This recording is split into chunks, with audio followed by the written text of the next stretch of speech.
فجر کی اذان، ظہر، عصر، مغرب و عشاء، جمعہ تک کی اذان کانوں تک گزرتی ہے، مگر کسی اذان کو سن کر کے انسنی کر دیتے ہیں مسلمان۔ اس لیے اللہ رب العزت نے ان لوگوں سے کہا کہ غافل بنے تو بیٹھے ہو، انہی لوگوں کے لیے تباہی اور بربادی کا سبب بن جاتا ہے۔ ایک جگہ اللہ رب العزت نے ارشاد فرمایا فخلف من بعدهم خلف اضاعوا الصلاة واتبعوا الشهوات فسوف یلقون غیا۔ یہ غیا ایک لفظ آیا، فسوف یلقون غیا۔ یہ غیا جو ہے، یہ غی کہتے ہیں جہنم کی ایسی وادی کو جس سے جہنم خود پناہ مانگتی ہے، اور اس وادی کا نام جہنم ہے۔ اس میں بدبودار ایک جگہ ہے جس کی بدبو کی وجہ سے کوئی شخص وہاں تو کیا اس کی ہوا بھی نہیں سن پائے۔ اس بدبودار جگہ میں ان لوگوں کو ڈالا جائے گا اس غی کے اندر۔ ایک جگہ کا نام ہے ویل، دوسرے کا نام ہے غی، یہ دونوں قرآن پاک کا لفظ ہے۔ ایک جگہ آیا ویل، اس وادی کو کہتے ہیں جس میں ان نمازیوں کو ڈالا جائے گا جو اپنی نمازوں کو ایک وقت کی نماز دوسرے وقت میں پڑھتے ہیں یا نمازوں کو ضائع کرتے ہیں، ان لوگوں کو اس ویل میں ڈالا جائے گا، اور ان لوگوں کو غیہ میں ڈالا جائے گا جس وادی کا نام غی کہہ کر کے رب نے پکارا اور کہہ دیا فسوف یلقون غیا۔ جہنم کی ایسی وادی ہے جو سب سے اندر ہے، اور اس کی حبک سے اور کسی کے بدبو کی وجہ سے جہنم کی خود پناہ۔ اس جہنم کے غی وادی میں اگر کسی انسان کو ڈالا جائے تو اس کا حال کیا ہوگا؟ آج مسلمان عورتیں گھر میں پڑی ہیں، مسلمان مردے ہیں، بچے ہیں، جوان ہیں، بوڑھے ہیں، لیکن ہر کوئی نماز کو خیال کرتا ہے۔ رب نے اگر نماز نہ فرض کیا ہوتا، اگر نمازوں کو اتنی نہ پڑھنا ہوتا تو رب قرآن پاک میں ایک جگہ نے کئی جگہ ارشاد کیا ہے۔ کہیں تو یہ کہہ دیا ان الصلاۃ تنہا عن الفحشاء والمنکر، پھر کہہ دیا ان الصلاۃ کانت علی المؤمنین کتابا موقوتا، کہ نماز اپنے مقررہ وقتوں میں فرض ہے۔ ایسا نہیں ہے کہ وقت گزار کر ہم نماز پڑھیں، لیکن آج نمازوں کا بیان اگر لوگوں کے سامنے کیا جائے تو لوگ کیا سمجھتے ہیں سمجھ میں نہیں آتا۔ اسی لیے کہ نماز کا بیان ایسا ہے کہ اگر ہر جمعہ کا بیان کیا جائے اور پھر پورا سال کسی بیان میں لگا دیا جائے، سال ختم ہوگا، جمعے ختم ہو جائیں گے، بیان ختم نہیں ہوگا۔ خالی نماز کے بارے میں اگر بیان کیا جائے، اب بتائیں ایک جگہ ویل نام رکھا، دوسری جگہ غی نام رکھا، یہ دونوں جگہ ہے جہنم کی وادی، اور ایسی وادی ہے جو جہنم بھی اس سے پناہ مانگتا ہے۔ اب جہنم بھی پناہ مانگتا ہے، اس وادی میں اگر کسی انسان کو ڈالا جائے تب کیا کیا جائے؟ تو آج ہم اگر نماز چھوڑیں تو ان نمازوں کا سزا ہمیں وہاں کاٹنی پڑے گی۔ ایک نہ ایک دن تو مرنا ہے۔ پچھلے جمعے کو بیان یہی ہوا تھا کہ ایک نہ ایک دن مرنا ہے، چاہے کسی سال میں گزر جائے، کسی سن میں پیدا ہو کسی سن میں جائے، لیکن جانا ایک دن ضرور ہے۔ جب جانا ہی ہے تو ایسی چیزیں لے کر جائیں، ایسی نیکی اپنی جھولی میں لے کے جائیں، ایسی نماز کا سیرہ اپنے اندر لے کے جائیں، تاکہ قیامت کے میدان میں جب سب سے پہلی پوچھ ہوگی وہ نمازوں کے بارے میں پوچھا جائے گا، اے بندے بتا دے تیری نماز کا کیا حال ہے؟ تم نے اپنی نمازوں کی حفاظت کتنی کی ہے؟ تم نے اپنی نماز سے اپنے سجدے کتنے کیے؟ کیا رکوع کا تم نے حفاظت کیا ہے؟ کیا قیام اور سجدے کا تم نے حفاظت کیا ہے؟ وہ بندہ بھی کیا کرے؟ اے مولا پاک پروردگار، تو نے وقت دیا تھا، مہلت دی تھی، عمر دیا تھا، جگہ دی تھی، نماز کا وقت دیا تھا، مسجدیں بنائی تھی، ہر کچھ تیرے گھر میں ہوتا تھا، لیکن میں ایک تیرا ایسا سارا بندہ تھا جو تیرے در پہ جا کر کے کرنے کی نہیں، پھر اس انسان کے لیے کیا ہوگا؟ اس لیے میں کہتا ہوں نماز نہ چھوڑیں۔ ایک جگہ نہیں، قرآن پاک میں کئی جگہ اللہ رب العزت نے ارشاد پاک کیا ہے، کہا ہے نمازوں کے بارے میں، کہیں وقت مقررہ پر، کہیں ایسا کہا ہے کہ ان الصلاۃ تنہا عن الفحشاء والمنکر، بے شک نماز تمام برائیوں سے اور بے حیائیوں سے روکتی ہے۔ آج اگر بے حیا پن ہمارے اندر ہے، آج اگر برائی پن ہمارے اندر ہے، آج اگر ساری برائیاں ہم میں ہے، تو یہ وجہ وہی ہے کہ ہم نے نماز سجدے کی حفاظت نہیں کی ہے، ہم نے اپنے قیام اور رکوع کی حفاظت نہ کی ہے، ان حفاظت نہ کرنے کی وجہ سے آج ساری برائیاں ہمارے اندر گھستی چلی جا رہی ہے، پتہ بھی نہیں چل رہا ہے کہ ہم کس مقام پہ کھڑے ہیں اور کس جگہ پہ کھڑے ہیں، یہ مقام کس کا ہے؟ آخر ایک نہ ایک دن یہ آنکھیں بند ہوگی، رب کی بارگاہ میں یہ سوال جب پیش کیا جائے گا تمہاری نمازوں کا کیا حال ہے، پھر مسلمان کیا کہے گا؟ اس لیے میں کہتا ہوں حضور نے فرمایا 7 سال کا بچہ جب بالغ ہو جاتا ہے تو اس کے ماں باپ کے اوپر فرض بنتا ہے کہ اپنے بچے کو اٹھا کر مسجد میں لے جائیں، مسجد تک نماز پڑھانے کے لیے لے جائیں، اگر نہ پڑھے تو اسے ڈانٹیں اور اس کے بعد اس کو مار کر مسجد تک لے کر جائیں، لیکن اس کے باوجود بھی اگر مسلمان کا بچہ نماز نہ پڑھے تو سوچ لیں کہ ہمارے اندر کوئی خرابی ہے، ہم باپ ہیں، ہماری باتوں کو بیٹا توجہ نہیں دیتا ہے، اگر بیٹا توجہ نہ دیا تو سمجھ جانا کہ ہم نے خرابی کی ہے، ہمارے اندر برائیاں پائی جاتی ہے، ان برائی کی وجہ سے آج ہمارے سجدے بھی قبول نہیں ہوتے، ہمارے رکوع اور قیام بھی قبول نہیں ہوتے، ہم نے نمازیں پڑھ کر کے نیکیوں کو اکٹھا کر کے اپنے جھولی میں لیا ہے، لیکن وہ نیکی کوئی کام کا نہیں۔ یاد رکھیں نماز وہی پڑھے گا جس کو اللہ توفیق دے، سجدے وہی کریں گے جو اللہ جس کو توفیق دے گا سجدے کی، ورنہ یہ سمجھیں اگر کسی کا گھر نبی پار ہے، اگر وہاں سے اذان سنے گا یا نہیں بھی سنے گا، اپنے ہاتھ کے وقت کو دیکھے گا گھڑی میں کہ وقت ہو چکا ہے فجر کا، نماز کے لیے چلو، اگر توفیق ہے تو نبی پار کا ہوگا وہاں سے مسجد کو آ جائے گا، اگر توفیق نہیں ہے تو مسجد کے دیوار سے اس کا گھر کا دیوار اگر لگا رہے تو بھی کبھی زندگی میں نماز نہیں پڑھے گا۔ اے مسلمانوں ذرا سوچو، اگر سجدے کی توفیق ہے، اگر سجدے کی توفیق لانا چاہتے ہو تو اپنی قسمت کو بدل ڈالو، نماز سے ہی قسمت بدلتی، ورنہ کیا حال ہوگا، اثر برا ہوگا۔ ایک سے ایک فرعون آیا، ایک سے ایک بڑے بڑے بادشاہ آئے، لیکن دولتیں، طاقتیں، یہ ساری چیزیں، یہ ساری نعمتیں، یہ ساری دولت، جائیداد، کھیتیاں، ساری چیز وہ لوگ کے پاس۔ نمرود کو آپ نے سنا ہے، قارون کو آپ نے سنا ہے، فرعون کو آپ نے سنا ہے، یہ شداد کو آپ نے سنا ہے۔ شداد کیسا تھا؟ جو اپنی جنت دنیا ہی میں بنا کر کے اپنے لشکروں سے بنا دیا تھا، اور بنا کر کہا تھا کہ وہ جنت کیا ہے، اس جنت سے بہتر میں جنت دنیا ہی میں بنا کے دکھا دوں گا۔ لیکن وہ کیسا شداد تھا، کیسا بادشاہ تھا، پیسہ خرچ کیا، ہیرے جواہرات لگا دیے، سارے سونے جواہرات سب کچھ لگا دیے، سب کچھ خرچ کر کے لشکروں سے جنت بنا ڈالا، لیکن لشکروں نے کہا کہ اب جنت کی چابی تیرے پاس ہے، اب جنت کا تالا کھول اور جا کے ذرا دیکھ کے آ۔ وہ شداد کے پاس جب چابی لا کر دیا گیا، وہی شداد چابی لیا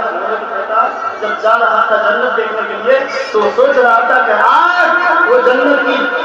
آبادی دیکھوں گا، آج اس جنت کی مہک کو سون لوں گا، آج اس جنت کو دیکھ لوں گا جس جنت کو میں نے اقرار کر کے اس دنیا میں بنا دیا اپنے پیسوں کو خرچا کر کے۔ وہی شداد گھوڑے میں بیٹھا، چابی کو لیا اور سوچا کہ جنت دیکھ لوں گا، ایک پیر گھوڑے میں تھا، ایک پیر ابھی نیچے آ ہی رہا تھا کہ ملک الموت نے آ کر کے اس کو ایسا دبوچا کہ جنت بنا کے بھی نہ دیکھ سکا۔ اس لیے میں کہتا ہوں اگر کوئی وعدہ کرے ایسا وعدہ کوئی کام کا نہیں ہے۔ یہ شداد تھا، اس جنت کا مقابلہ کر کے دنیا میں جنت بنا کے بھی نہ دیکھ سکا۔ اس لیے میں کہتا ہوں ایسا بڑا بڑا بادشاہ نہیں رہ سکا ہے، اس کو بھی موت نے دبوچ لیا ہے، اس کی بھی روح قبض ہو چکی ہے، تو اس کا تو برا اثر ہوا ہی ہے۔ اس لیے حضور فرماتے ہیں اگر کوئی اپنی دولت پر فخر کر کے نماز نہ پڑھے، اگر کوئی اپنی جائیداد پر فخر کر کے نماز نہ پڑھے، اگر کوئی اپنی دولت اور جائیداد پر فخر کر کے اپنے سر کو سجدے میں نہ رکھے، اگر اللہ کے گھر پر کبھی نہ جا کر کے سجدہ رکوع نہ کرے تو اس کا حشر شداد کے ساتھ ہی ہوگا، قیامت ہوگا۔ اسی لیے سمجھ جائیں شداد تھا، بہت بڑا حشر ہوا، بہت برا حشر ہوا، اس لیے کہیں ایسا نہ ہو جائے کہ ہمارا بھی یہ حال اسی کے ساتھ ہو جائے۔ حضرت موسیٰ نے بھی کہا تھا کہ کون ہے جس کا حشر میرے ساتھ ہوگا، کون ہے جو جس کا حشر میرے ساتھ ہوگا، لیکن موسیٰ علیہ السلام نے اللہ کی بارگاہ میں فریاد کیا، اللہ رب العزت نے اس انسان کو بھی دکھا دیا، یہ انسان ہے جو 5 وقت کی نماز تو نہیں پڑھتا تھا لیکن ایسی عبادت کرتا تھا، اس عبادت کو دیکھ کر کے رب تعالیٰ ایسا پسند کیا کہ موسیٰ سے کہہ دیا، اے موسیٰ اس بندے کا حشر تیرے ساتھ ہوگا۔ اسی لیے ایسا سوچیں کہ نبی کے ساتھ ہمارا حشر، نبی کے ساتھ ہمارا حشر، کسی بھی نبی کے ساتھ حشر اچھا ہوگا۔ اگر کسی بادشاہ، قارون ہے، نمرود ہے، فرعون ہے، حامان ہے، اگر ان لوگوں کے ساتھ حشر ہوا تو بہت برا مقام ہوگا، بہت برا حشر ہوگا۔ اس لیے میں کہتا ہوں آج کم سے کم یہ سمجھ لیں کہ دنیا داری کوئی چیز نہیں ہے، دنیا مطلبی ہے۔ آج آپ دنیا سے محبت کرتے بیٹھے ہیں لیکن یہی دنیا کو آپ کو لاکھ مار کے دیکھ دے گی، اس کے بعد پھر آپ کا کوئی چین بے چین میں بدل جائے گا۔ اس لیے کچھ نہیں ملے گا، یہ دنیا آپ کو کچھ نہیں دینے والی ہے۔ ایک دن یہ دنیا محبت کرے گی، دوسرے دن یہ دنیا آپ کو لاکھ مار کے پھینک دے گی۔ حضور نے فرمایا کہ اگر یہ دنیا میرے نزدیک ایک مچھر کے پر کے برابر حیثیت رکھتی تو اللہ تعالیٰ کسی انسان کو ایک وقت پانی تک نہیں دیتا۔ آج ہم اس دنیا سے محبت کر بیٹھے ہیں، اپنی نمازوں کو بھولے بیٹھے ہیں۔ اس لیے قرآن کی آیت پر ذرا توجہ دے، وہ آیت آپ سب جانتے ہیں، فویل للمصلین الذین هم عن صلاتهم ساہون۔ بے شک ان نمازیوں کی خرابی ہے جو اپنی نماز سے بھولے بیٹھے ہیں۔ یہ کس کے لیے؟ جو فجر کی نماز وقت ظہر کے بعد پڑھے، جو ظہر کی نماز عصر کے بعد پڑھے، جو عصر کی نماز مغرب کے بعد پڑھے، جو مغرب کی نماز عشاء کے بعد پڑھے، جو عشاء کی نماز نہ پڑھے سو جائے اور آخری رات تک اس کو یاد آ جائے کہ عشاء کی نماز ہم نے نہیں پڑھی ہے، یہ اس کے لیے ویل اللہ رب العزت نے تیار کیا ہے۔ یہ وادی ہے جہنم کا، اس شخص کو جو نماز قضا کر کے پڑھتا ہے اس کے لیے یہ وادی ہے۔ لیکن دوسری جگہ رب نے فرمایا فسوف یلقون غیا، یہ غی ایسا لفظ ہے جو جہنم کا ایک وادی ہے جو سب سے نچلے طبقے کا ہے، اس کی بدبو اور اس کی دھمک سے اور اس کی گرمی سے، اس کی تپش سے جہنم بھی پناہ مانگتا ہے۔ لیکن آپ سوچیں کہ جو نماز ایسے کر کے پڑھتا ہے لیکن وقت گزار کر، تو اس کے لیے یہ غی تیار کیا گیا، اور جو نماز خود ہی نہ پڑھے ہی نہ، اس کے لیے کیا حال ہوگا؟ اس کے لیے کیا حال ہوگا؟ حضور نے فرمایا کہ اگر کوئی جان بوجھ کر کے ایک وقت کی نماز کو ضائع کرتا ہے، ایک وقت کی نماز کو جان بوجھ کر کے، قصدن، جسے قصدن کہتے ہیں وہ جان بوجھ کر کے جسے ایک وقت کی نماز عورت میں ہو یا مرد میں اگر چھوڑ دیتا ہے تو 2 کروڑ 45 سال اس کو جہنم میں جلنا ہے۔ 2 کروڑ 45 سال اس کو جہنم میں جلنا پڑے گا۔ سارے انسانوں کی عمر کا تقاضا لیا جائے تو بھی 2 کروڑ برس لگتا ہے۔ آج ہماری عمر اتنی نہیں ہے، ہمارے باپ دادا کی عمر نہیں ہے، سارے انسانوں کی عمر اتنی نہیں ہے، لیکن اس کے باوجود اگر 2 کروڑ 45 سال جہنم کی آگ میں ڈال دیا جائے پھر کیا حال ہوگا وہ مسلمان کا جو مسلمان سارے وقت کی نمازوں کو غائب کر کے دیتا ہے؟ آخر کیا سمجھتے ہیں؟ اسی لیے میں کہتا ہوں بھائی نماز نہ چھوڑے۔ سب سے بڑا گناہ کون سا ہے معلوم ہے؟ کسی کو نہیں معلوم ہے۔ حضرت موسیٰ علیہ السلام کا زمانہ تھا، ایک عورت تھی جو زنا کی وجہ سے وہ کبھی زنا کرتی اور زنا کی وجہ سے اس کے حمل ٹھہر گیا، اور حمل ٹھہرنے کے بعد جب بچہ بھی پیدا ہوا، پیدا ہونے کے بعد اس عورت نے کیا کیا؟ اپنے بچے کو قتل کرتا ہے، بچے کو قتل کر دیا۔ بچے کو قتل کرنے کے بعد اس کو گناہ کا احساس ہوا، اب مجھے گناہ کا احساس ہوا، ارے قتل کا گناہ اللہ کی بارگاہ میں کیا جواب دوں گا؟ ایک طرف زنا ہے، دوسری طرف اپنے بچے کو میں نے قتل کیا ہے، آخر کیا جواب دوں گا؟ رب کے حضور آخر جواب دینا ہوگا۔ موسیٰ علیہ السلام کا زمانہ میں دوڑی بھاگی حضرت موسیٰ علیہ السلام کا حاضر، یا نبی اللہ، اے موسیٰ علیہ السلام آپ اللہ کے کلیم ہیں، اللہ سے بات کرنے والے، میں نے زنا کیا ہے اور زنا میں ہی میرا حمل ٹھہر گیا، اور حمل ٹھہرنے کے بعد بچہ بھی پیدا ہوا ہے، لیکن اس بچے کو میں نے قتل کر دیا۔ آپ اللہ کی بارگاہ میں عریضہ پیش کریں کہ اللہ تعالیٰ میری بخشش فرما دے اور میرے گناہوں کو بخش دے۔ یہ کرنا تھا۔ موسیٰ علیہ السلام نے فرمایا اے عورت میری بارگاہ سے نکل جا ورنہ میں تجھے یہی ہلاک کر دوں گا، یہاں سے جتنی جلدی ہو سکے میری بارگاہ سے نکل جا۔ وہ عورت حضرت موسیٰ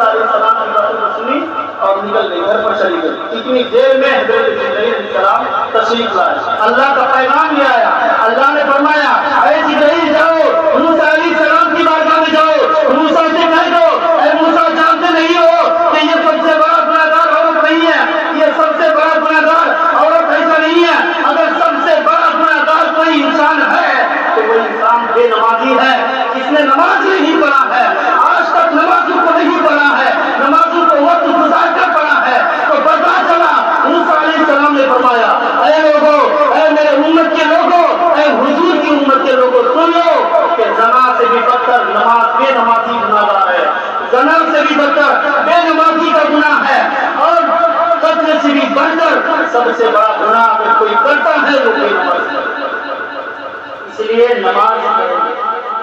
زنا سے بھی بڑا گناہگار بے نمازی ہے, قتل سے بھی بڑا بے نمازی گناہگار ہے. تو پھر ایسا کیوں کر رہے ہیں؟ اس لیے میں کہتا ہوں آپ نماز کسی حالت پر نہ چھوڑیں. اگر قرآن پڑھیں گے, قرآن کو جب آپ حقیقت میں جب اس کا ترجمہ پڑھیں گے, تشریح پڑھیں گے, تو پتہ چلے گا کہ نماز کا حال کیا ہے. ورنہ جب نماز کا صحیح طریقے سے معلوم ہوگا تو آپ بھی سوچیں گے کہ ہم نے اتنی نمازوں کو چھوڑا ہوا ہے. آج شب برات کا وقت آ رہا ہے. اللہ نے فرمایا شب برات کی رات ایسی رات ہے جو سب گناہگار اگر میری بارگاہ میں اگر کوئی بخشش مانگے تو میں اس کو بخش دیتا ہوں, مغفرت مانگے تو میں اس کی مغفرت کر دیتا ہوں. لیکن یہ بے نمازی جب آ کر کے اللہ کے حضور حاضر ہوگا اور کہے گا مولا میرے گناہوں کو بخش دے, تو اتنے گناہ تمہارے اندر پڑیں گے کیسے گناہوں کو بخش دے.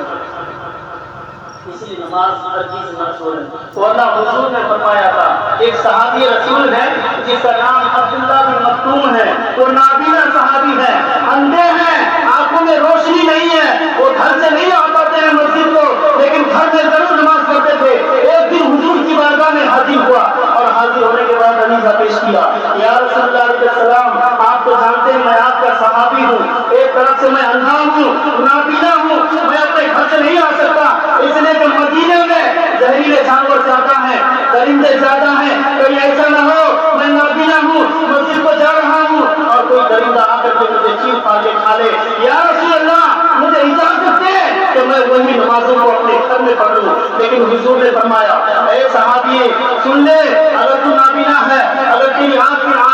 میں روشنی نہیں ہے تو تو نہیں آ سکتا ہے. یہ مت ہے, اگر تو نماز کے لیے آئے گا کوئی درندہ تجھے چھو نہیں سکتا, کوئی زہریلا جانور تجھے کاٹ نہیں سکتا, اس لیے کہ تو رب کی بارگاہ میں جاتا ہے, اپنے سر کو سجدے میں رکھنے کے لیے جا رہا ہے. کوئی درندے کے اندر اتنی ہمت نہیں ہے کہ تجھے چیر پھاڑ کے کھا لے. اے صحابی سن لے, تو اپنے گھر پہ نماز نہ پڑھ, اور اپنی جماعت قائم رکھ, مسجد میں جا کر کے امام کے پیچھے جماعت کے ساتھ نماز پڑھ.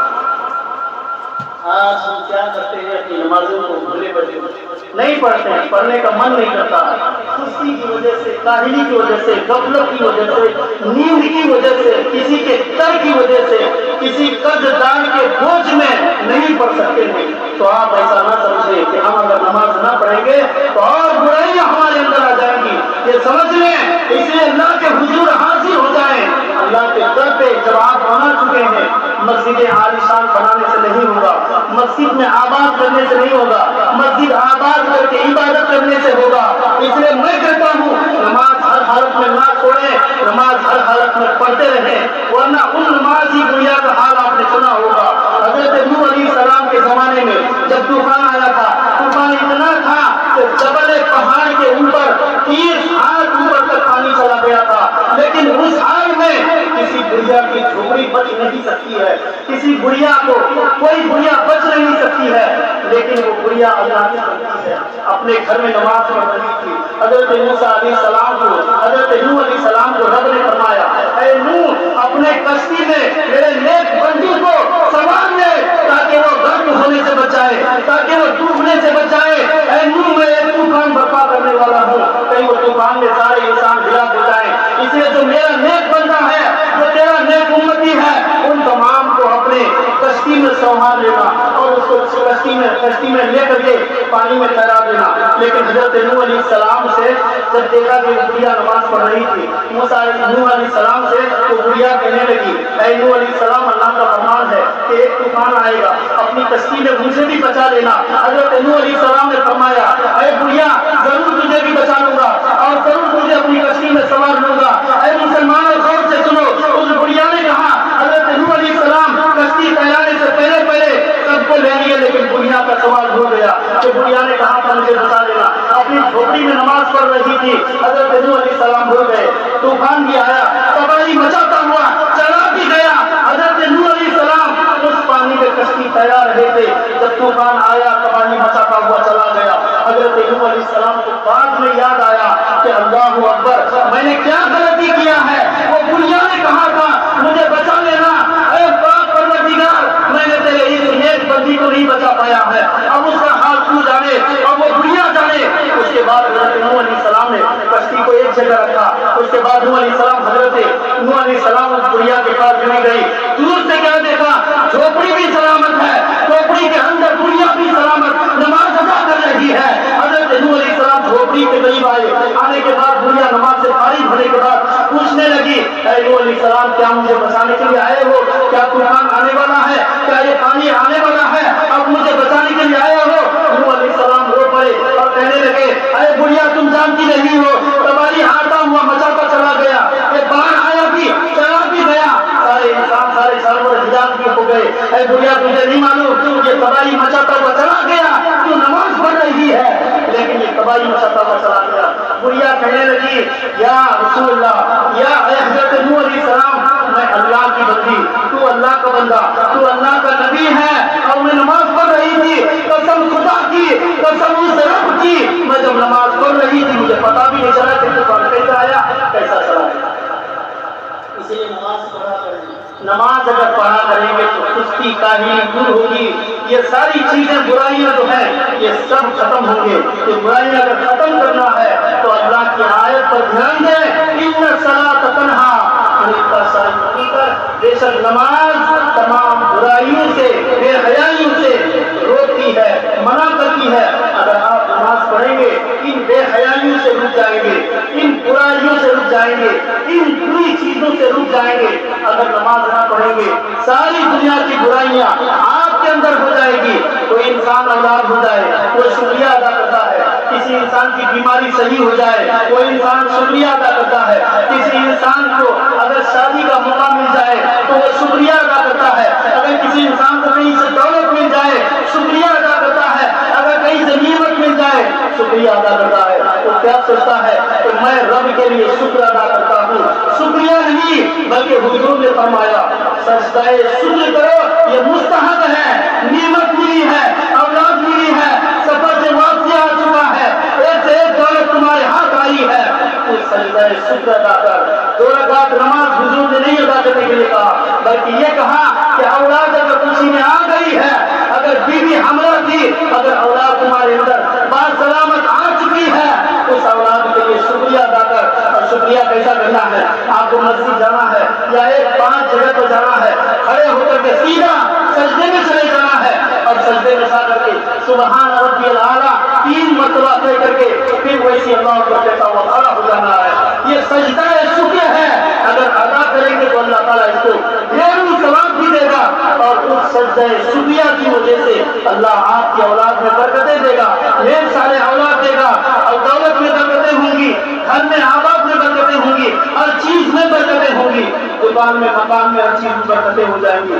یہ سجدہ شکر کا یہ حال ہے کہ جو نماز کا سجدہ ادا کرے اس کا کیا حال ہوگا، جو فجر پڑھے کیا حال ہوگا، جو ظہر پڑھے کیا حال ہوگا، جو عصر و مغرب و عشاء پڑھے کیا حال ہوگا۔ حضور نے فرمایا سلمان فارسی سے جب جا رہے تھے ایک درخت کی ٹہنی کو پکڑ کے ہلایا اور ہلاتے ہی سارے درخت کے پتے جھڑنے لگے، جب جھڑ گئے حضرت حضور علیہ السلام جب جا رہے تھے سلمان فارسی نے کچھ نہیں ٹوکا۔ حضور نے فرمایا اے سلمان فارسی کیا تم میرے ساتھ جاتے ہو؟ میں نے درخت کی ٹہنی کو پکڑ کے چنبی دیا ہے، ہلایا ہے، سارے پتے گر گئے ہیں لیکن تم نے پوچھا نہیں ہے۔ سلمان فارسی نے نہیں پوچھا۔ حضور نے بتایا کہ اے سلمان فارسی تم نے کیوں نہیں پوچھا؟ سلمان فارسی کہتے ہیں یا رسول اللہ مجھے نہیں معلوم تھا اس کے بارے میں حقیقت کیا ہے، آپ ہی بتا دیں۔ حضور نے فرمایا کہ جس طریقے سے اس ٹہنی کو میں نے پکڑ کے چنبی دیا ہے سارے پتے گر گئے ہیں، اگر کوئی نیک بندہ اللہ کا میرا امت کی نماز 5 وقت کی پڑھے گا تو سارے گناہ اس کے بدن سے جھڑ جائیں گے۔ اسی طریقے سے اگر نماز کو ادا کریں گے تو ہر گناہ معاف ہو جائے گا، کیونکہ جب بندہ گھر سے آتا ہے نماز کے لیے مسجد میں کھڑا ہوتا ہے تو سارے گناہوں کا پوٹلی ایک پوٹلی میں باندھ کر کے اس کے سر پر رکھ دیا جاتا ہے، اور جب وہی اللہ کا بندہ جب رکوع میں جاتا ہے جاتے ہی اس گناہوں کی پوٹلی زمین پر گرتی ہے، فرشتے اٹھانے کی دوبارہ کوشش کرتے ہیں، لیکن اللہ رب العزت فرماتا ہے اے میرے فرشتے یہ میرا بندہ ہے، اگر میری بارگاہ میں آ کر کے قیام کیا تھا اس کے سر پر تم نے گناہوں کی پوٹلی رکھا تھا، لیکن اب وہ جھک گیا ہے میری بارگاہ تک آ چکا ہے، اگر گناہوں کی پوٹلی اس کے سر سے گر چکا ہے تو اس کو دوبارہ مت رکھ، اس لیے کہ شرم اللہ رب العزت کہتا ہے کہ میرا بندہ جب جھک گیا میری بارگاہ میں تو اس سے گناہوں کی پوٹلی جب گر گئی ہے تو اب دوبارہ اٹھا کر رکھنے کی کوشش مت کر، مجھے شرم آتی ہے، رب یہ فرماتا ہے۔ لیکن بندہ کیا کہتا ہے، اے بندے ذرا سوچ لے کہ ہم نے نماز کے بارے میں کتنا خیال کیا ہوگا، ورنہ کیا حال ہوگا، نماز سے کوشش پہلے ہوگی، نماز کی کوشش پہلے ہوگی، نماز کی پوچھتاچھ پہلے ہوگی، نماز کے سوالات پہلے ہوں گے، قیامت میں جو سب سے پہلا سوال ہوگا اے اللہ کے بندے بتا دے تیری نماز کا حال کیا ہے، پھر نہیں بتا پائے گا، ہائے ہائے نادری مجھے کچھ نہیں معلوم، وقت دیا جائے اب دوبارہ نماز پڑھ لوں گا، رب کہے گا وقت دیا، جگہ دی، سلامت دیا، گھر دیا، ہاتھ پیر سلامت رکھے، سارے ہاتھوں سلامت رکھا، یہاں تک کہ تم نے مجھے گالی دیا تھا، کوئی گالی دے رہا تھا تو سن کے ہنس رہا تھا، لیکن اس کے باوجود میں نے تجھے رزق دیا ہے، ایسی ایسی جگہ سے تجھے رزق حاصل کیا ہے، لیکن تم نے کبھی سجدہ نہیں کیا ہے، کبھی تم نے رکوع قیام نہیں کیا ہے، کبھی تم نے میرے گھر کے آ کر نمازوں کو نہیں پڑھا ہے، نہ پڑھا ہے، نہ بچے کو پڑھنے کے لیے کہا ہے، نہ بیوی سے پڑھنے کے لیے کہا ہے۔ اے مسلمانوں نماز کا وقت آ گیا ہے، اب نماز پڑھیے، ورنہ صرف رمضان کے مہینے میں نماز کا عادی نہ بنائیں، ہر 11 مہینے میں کیا ہر 12 مہینے کی 5 وقت کی نماز ادا کرتے رہیں، اللہ تعالیٰ ان نمازوں کے صدقے آپ کی برائی کو دور کرے گا، آپ کی بے حیائی کو دور کرے گا، اگر گھر میں برکت نہیں ہے وہ برکت کو لا دے گا، اس لیے حضور نے فرمایا کہ اگر بے نمازی کا نظر اگر کسی گھر کے دیوار پر پڑ جائے، اگر کسی گھر کے دروازے پر پڑ جائے تو وہ گھر تباہ ہو جاتا ہے، وہ گھر برباد ہو جاتا ہے، وہ گھر میں جو برکتیں ہوتی ہیں وہ برکتیں لٹ جاتی ہیں، اگر بے نمازی کا نظر کسی گھر کے دروازے پر گر جائے تو یہ وبال ہے، اگر نماز نہ پڑھیں تو آپ کا وبال ہمارا وبال کیا ہوگا، اس لیے نمازوں کو ہر حال میں پڑھیں، فجر کا فجر میں پڑھیں، ظہر کا ظہر میں پڑھیں، عصر کا عصر میں پڑھیں، مغرب کا مغرب میں پڑھیں، عشاء کا عشاء میں پڑھیں۔ آپ سوچتے ہیں کہ ہم مسجد میں لاکھوں روپے دے کر کے اپنی نمازوں کو معاف کروا لیں گے، ورنہ اولیاء کرام ہیں، ایک سے ایک انبیاء کرام ہیں، حضور پر نماز نہیں معاف ہو سکی، حضرت موسیٰ پر نماز معاف نہ ہو سکی، کسی انبیاء پر نماز نہ معاف ہو سکی، کسی اولیاء پر نماز معاف نہ ہو سکی، تو ہم اور آپ کون سی بےتی ہوئی ہے جو ہم پر آپ پر نماز نہیں معاف ہو سکتی ہے، اسے نماز کسی کے لیے معاف نہیں ہے، ہر حالت میں نماز کو اللہ کی بارگاہ میں جا کر ادا کریں، یہ نمازیں آپ کی برائیاں ختم کرے گی، گھر میں برکتیں لائیں گی، اس لیے نماز ہر حالت میں پڑھتے رہیں۔ کچھ لوگ جو شکریہ ادا کرتے ہیں، شکرانے کے طور پر جو سجدہ ادا کرتے ہیں وہ سجدہ صحیح سے کیا کریں، وہ سجدہ میں آپ کو تعلق تک ہاتھ میں اٹھانے کی ضرورت نہیں، نیت باندھنے کی بھی ضرورت نہیں، آپ کو تکبیر تحریمہ باندھنے کی بھی ضرورت نہیں، رکوع بھی کرنے کی ضرورت نہیں، اگر سجدہ شکر ادا کرنا ہے کسی بھی پاک جگہ پہ مصلی بچھا کر یا ایسی اگر پاک جگہ ہے وہیں پہ جا کر کے سیدھا کھڑے ہو کر کے سجدے کر لیں، سجدے میں جائیں، ایک ہی سجدہ کریں، 3 بار سبحان ربی الاعلیٰ کہے، اس کے بعد اٹھ جائے، وہ سجدہ شکر ادا ہوا آپ کا۔ اسی طریقے سے اگر کوئی قرآن پڑھتا ہو، قرآن میں 14 سجدے ہیں، قرآن پڑھتے پڑھتے سجدہ بیچ میں آ گیا تو جس طریقے سے جو حضرات تراویح پڑھتے ہیں امام صاحب کیسے سجدے میں جاتے ہیں سب کو معلوم ہے، اسی طریقے سے آپ بھی سجدہ کر سکتے ہیں۔ حضور نے فرمایا اگر کسی کو سجدہ شکر ادا کرنا ہے تو وہ بیٹھ کے بھی کر سکتا ہے، لیکن بیٹھنے سے بہتر کھڑے ہو کر سجدہ کرے، وہ سب سے بہتر، سب سے زیادہ